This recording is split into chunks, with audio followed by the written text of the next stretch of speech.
Hello all, I'm Chad, and today I'm here to answer the question, is the tribute haul really worth it? When it comes to whether you think a reward is worth the time investment, everybody is going to be different.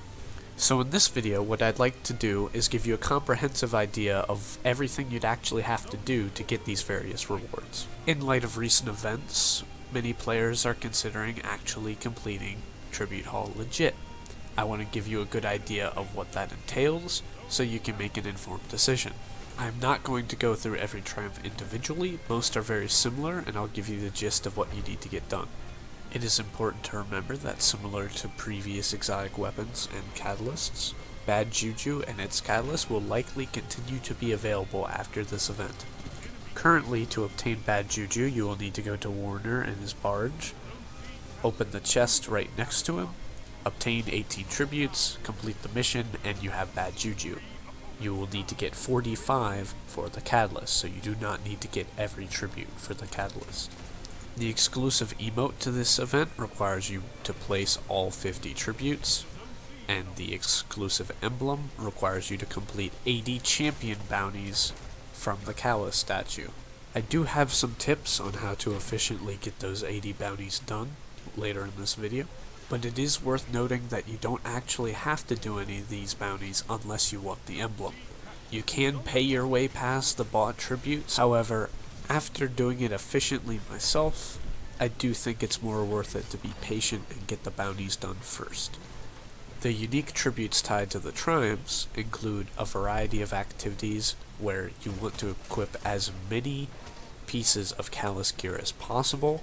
That can be from any Leviathan raid, that can be menagerie gear, and you want to have as many pieces on at a time, although you aren't required to have a full set on. 4 of these just require defeating enemies while in certain activities, 1 for enemies in strikes, 1 for enemies in Crucible, 1 for regular enemies in Gambit, and 1 for enemy guardians in Gambit.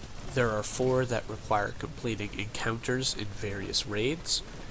These, your gear can be swapped at the end of the encounter because that's when it checks, once you get the rewards for that encounter, that you have that gear on. There's 1 for Last Wish, 1 for Scourge of the Past, 1 for Crown of Sorrow, and 1 for any Leviathan raid. However, Crown of Sorrow does count for Leviathan raids. There are 2 for Nightfalls. 1 requires you to get a 100k score while you have an entire Callus set on.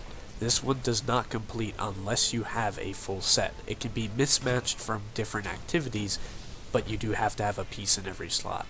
The other Night Hall Triumph just requires you to get a certain amount of score, which the 100k does seem to cover if you have a full set. If you want the Catalyst but not the emote, avoid the Valor and Infamy ones. They take a long time. As for the bounties, you may have to do 80, but they're very easy bounties to do. It's account-wide 4 per day, but sometimes it lets you turn in more.